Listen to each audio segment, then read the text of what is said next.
Сәлеметсіздер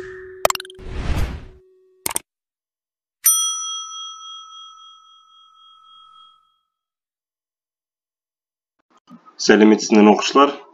Біз бүгін видео барысында сіздермен бірге 9-шы сынып Қазақстан тарих 4-ші тоқсан тжб талдауларымызды бастайтын боламыз. Әдеттегідей жалпы балл 30 баллды. Бүгінгі біздің тжб тапсырмамыз 5 тапсырмадан тұрады. Бірінші тапсырмамыз міне көріп отырсыздар. Суреттегі негізде берілген сұрақтарға жауап беріңіз. Мына эмблема қай бағдарламаның эмблемасы, соны жазамыз мына жерге. Одан кейін құжаттың қабылданған жылы, құжаттың басымдықтары, кезеңдері және маңызын жазып өтетін боламыз. Бұған 5 балл. Екінші сұрағымыз. Қазақстанның 1990-2000 жылдардағы экономикасының жаңғырту кезеңдерін сипаттаңыз. Яғни бірінші кезеңнің, екінші, үшінші, төртінші кезеңнің жылдары мен сипаттарын жазатын боламыз. Міне осыған 8 балл беріліп отыр. Үшінші тапсырмамыз. Статистикалық деректер негізінде берілген сұрақтарға жауап беріңіз. Мына диаграммаға назар аударамыз. Міне көріп отырмыз. Экономикалық қызмет түрлері бойынша жұмыс істеп тұрған шок субъектілері санының құрылымына баға беріңіз дейді. Міне сонымен қатар осы диаграммаға байланысты міне 3 сұрақ тұр. Міне Қазақстанда шағын және орта кәсіптің қарқынды дамуына әсер еткен себептерін жазыңыз. Шағын және орта кәсіпті дамытудың басты мақсаттары мен нәтижелері қандай болмақ? Пандемиядан кейін шағын және орта кәсіп саласында қандай өзгерістер болады деп ойлайсыз? Міне осы 3 сұраққа жауап береміз. Кешірісті, тағы да 2 сұрақ бар екен. Берілген жылдардағы халықтың табыс көлеміне артуына әсер еткен жағдайларды жазыңыз. 2013-2016 жылдар аралығындағы табысы азық-түлік қоржынының құнынан төмен халықтың үлесі не себепті өзгеріссіз деп ойлайсыз? Міне осы үшінші тапсырмаға да 8 балл беріліп отыр. Енді төртінші тапсырмамыз. Деректі пайдалана отырып, Қазақстанда ұлттық құндылықтарды жаңғыртуға бағытталған мемлекеттік бағдарламалардың қажеттілігін дәлелдеңіз дейді. Міне көріп отырмыз. Мына дерекке назар аударамыз. Бұл дерек бізге 4-ші және 5-ші тапсырмаға керек болады, маңызды. 4-ші тапсырмаға байланысты сұрақтары. Берілген үзінді қандай бағдарламадан алынғанын анықтаймыз. Бағдарламаның мақсатын жазамыз. Бағдарламаның жүру барысына мысал келтіреміз. 4-ші бағдарламаның қажеттілігін дәлелдеңіз. 4-ші тапсырмаға 4 балл беріліп отыр. 5-ші тапсырма. Деректі пайдалана отырып, Қазақстанда ұлттық құндылықтарды жаңғыртуға бағытталған мемлекеттік бағдарламаның қажеттілігін дәлелдеңіз. Міне 5-ші тапсырманың сұрақтары. Міне көріп отырмыз. Қандай бағдарлама екендігін анықтаймыз. Мақсаты, жүру барысы, қажеттіліктерін және өз пікірімізді жазамыз. Міне осыған 5 балл беріліп отыр. Міне көріп отырмыз. Дерек дегенге мына деректі қолданамыз. Жақсы, кеттік. Жауаптарына көшейік. Бірінші тапсырмамыздың жауаптары. Бұл эмблема Қазақстан 2030 стратегиясы даму бағдарламасының эмблемасы. Қандай эмблема десек, осыны жазамыз. Енді құжаттың қабылданған жылы 1997 жылы қабылданды. Құжаттың басымдықтары 7 жылдық ұзақ мерзімді басымдықты анықтайды. Келесі тарихи құжаттың кезеңдері 2 кезеңнен тұрады. Бірінші кезең Қазақстан Республикасының 2010 жылға дейінгі стратегиялық даму жоспарын айқындайды. Екінші кезең еліміздің бәсекеге қабілеттілігінің негіздерін қалыптастыруға арналған Қазақстан Республикасының 2020 жылға дейінгі стратегиялық даму жоспары орындалды. Міне 2 кезеңнен тұрады, міне көріп отырмыз. Енді маңызды. Әлем өз дамуының стратегиясын жасауға қабілетсіз көптеген елді көрді. Мемлекеттің өз жоспарын орындай алмаған мысалдар одан да көп. Әртүрлі жағдайлар, саяси ықтиярының нашарлығы мен көшбасшыларының қабілетсіздігі арман мұраттың күйреуіне әкеліп соқты. Азаматтардың әл-ауқатын жақсарту мен елдің гүлденуіне апаратын жол күрделі әрі ұзақ. Сенімді стратегияға ғана табысқа апаратын анық. Міне осымен біздің бірінші тапсырмамыздың жауабы аяқталды. Келесі екінші тапсырмамыз. Қазір жақындап келейін. Міне, екінші тапсырмамыз. Бірінші кезең 1991-93 жылдар аралығын қамтиды. Сипаты: экономиканы түбірімен өзгертуден бастап ұлттық валютаны енгізуге дейінгі кезеңді қамтиды. Екінші кезең 1994 пен 98 жылдар аралығын қамтиды. Сипаты: негізгі экономикалық заңдар қабылданды. Экономиканы ырықтандыру жүргізілді. Міне көріп отырмыз. Үшінші кезең 1998-2001 жылдар аралығын қамтиды. Сипаты: жалпы ішкі өнім, өнеркәсіп өнімдері, инвестиция көлемі және басқа да маңызды көрсеткіштер өсті. Төртінші кезең 2001 жылдан басталады. Сипаты бұл кезеңде нарықты экономика институттары табысты жұмыс атқарумен сипатталды. Міне осымен біздің екінші тасмамыздағы талдауымыз аяқталды. Енді үшінші тасмамызға көшейік. Үшінші тасмамыз естеріңізде болса, жаңағы диаграммаға байланысты болатын. Енді осы диаграммаға байланысты бірінші сұрағымыз. Қазақстанда шағын және орта бизнестің қарқынды дамуына әсер еткен себепті жазыңыз. Жауабы: кәсіпкерлікті дамыту нарықты экономиканы дамытудың кепілі. Сондықтан да кәсіпкерлік төңірегіндегі көптеген мәселелердің экономикадағы рөлінің аса маңыздылығын дәлелдейді. Оның негізгі маңыздылығын ел президентінің Қазақстан халқының жолдауында еліміздің экономикалық саясатының бірден-бір басымды бағыты кәсіпкерлік деп аталғандығын айқындайды.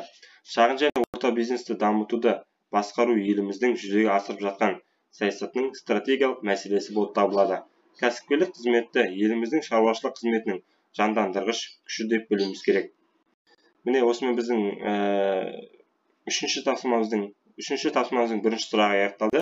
Енді екінші сұрағы: шағын және орта бизнесті дамытудың басты мақсаттары мен нәтижелері қандай болмақ? Шағын және орта бизнестің негізгі мақсаты бұл көбінесе жергілікті нарықты қажетті өнім мен қызметтермен қамтамасыз ету, жұмыспен қамтылу мәселесін шешудегі жәрдем. Мұнда мәселелердің оңтайлы шешудегі ауыспалы кезеңде орын алатын әлеуметтік дағдарыстан зардаптарын азайтады. Шағын және орта бизнес халықтың әл-ауқатын арттырумен қатар, жаңа қосымша жұмыс орындарының ашылуын құру сияқты дәйекті мәселелер оның өзектілігі көрсетеді және де экономиканы реформалаудың ажырамас бөлігі деп қарастыруға негіз берді. Үшінші тапсырманың екінші сұрағы аяқталды. Үшінші сұрағы енді: пандемиядан кейін шағын және орта кәсіп саласында қандай өзгерістер болады деп ойлайсыз? Менің ойымша, көп адамдар пандемия барысында жасап отырған кәсібінің сапасы мен халықтың сұранысына сәйкестігіне бағалай алды. Алдағы уақыттарда кәсіпкерлік тұтынушыларды қанағаттандыратын кәсіп саласын дамытуды қолға алады деп сенемін. Қазіргі жағдайда бұл адамдар үшін алғашқы қажеттіліктер азық-түлік пен дәрі-дәрмек, киім саласы болуы мүмкін. Осымен біздің үшінші тапсырманың үшінші сұрағы аяқталды. Енді төртінші сұрағына көшейік. Берген жылдардағы халықтың табыс көлемінің артуына әсер еткен жағдайларды жазыңыз. Мемлекетімізде қабылданған әртүрлі бағдарламалардың әсерлері бар деп санаймын. Мысалы, бизнестің жол картасы 2025, мұғалімдер мен дәрігерлердің жалақыларының өсуі, студенттердің шәкіртақыларының көлемінің өсуі және тағы басқалар. Бесінші сұрақ: 2013-2016 жылдар аралығында табысы азық-түлік қоржынының құнынан төмен халықтың үлесі не себепті өзгеріссіз деп ойлайсыз? Деген сұраққа жауап ретінде, менің ойымша 2014-2015 жылдардағы қаржылық дағдарыстар мен ресейге бағытталған санкциялардың әсері болуы ықтимал. Міне балалар, біз осымен үшінші тапсырманы толық аяқтадық. Енді төртінші тапсырма. Төртінші тапсырмада естеріңізде болса, бізге статистика дерек берілген болатын.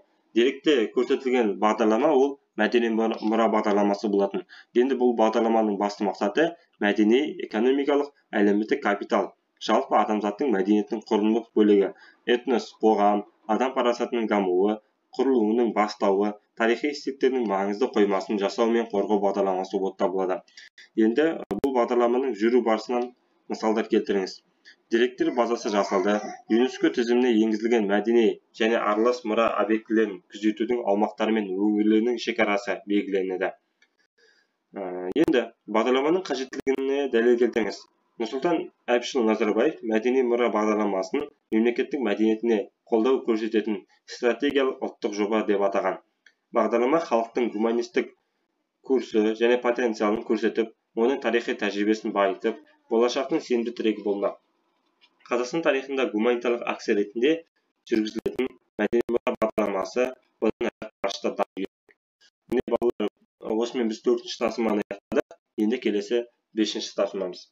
Бізде естеріңізде болса, бесінші тапсырмада бір құс бейнесі бар, сурет бейнеленген болатын. Бұл сурет біздің рухани жаңғырту бағдарламасын бейнеленген болатын. Енді бұл бағдарламаның басты мақсаты сананы жаңғырту, ұлттық болмыстан, ұлттық кодтан айырылып қалмай, оны әлемдік құндылықтармен үйлестіріп, Қазақстанның игілігіне жарату жолындағы мақсат мүдделер туралы өзекті мәселе көтерілген болатын. Енді бағдарламаның жүру барысынан мысалдар келтіріңіз. Еліміздің ұлттық білім беру жүйесінде қазақстандық патриотизм ұғымы қолданып келеді. Қазақстандық патриотизм арқылы отан, туған жер, ел, атамекен, туған өлке туралы түсініктер, оқу тәрбие үрдісінде сабақтан тыс іс-шараларда отансүйгіштік сезімді дамытуға, ұлттық салт-дәстүрді сақтау, мемлекеттік рәміздерді құрметтеу сияқты сезімдерді оқушылар бойында қалыптастыру жүзеге асырылуда. Енді біздің бағдарламаның қажеттілігіне тоқталамыз. Екі дәуір түйіскен өліара шақта Қазақстанға түбегейлі жаңғыру және жаңа идеялар арқылы болашағын баянды ете түсудің теңдессіз тарихи мүмкіндігі беріліп отыр. Жаңа жағдайда жаңғыруға деген ішкі ұмтылыс біздің дамуымыздың ең басты қағидасы. Өмір сүру үшін өзгере білу керек. Оған көнбегендер тарихтың шаңына көміліп қала береді. Енді бағдарламаға қатысты өз пікіріңізді білдіріңіз. Бағдарлама заман талабына сай, болашақта Қазақстанның ұлттық құндылықтарына сақтай отыра әлемге танылуына мүмкіндік ашады. Міне балалар, осымен біз 5-ші тапсырмамызды аяқтадық. Жалпы осы 490-дағы тәжірибемізді аяқтадық. Жалпы 30 балдық тәжірибемізді аяқтадық десек болады. Егер оқушылар сіздерге біздің шығарылымыз, видео барысымыз, тәжірибе талдауымыз ұнаса, арнаға тіркеліп, лайк баса кетіңіздер. Және де комментарийге сіздерге қандай тәжірибе керек, керек, және де қандай тақырыпта тарихи видео керек жаза кетіңіздер. Жақсы, сау болыңыздар.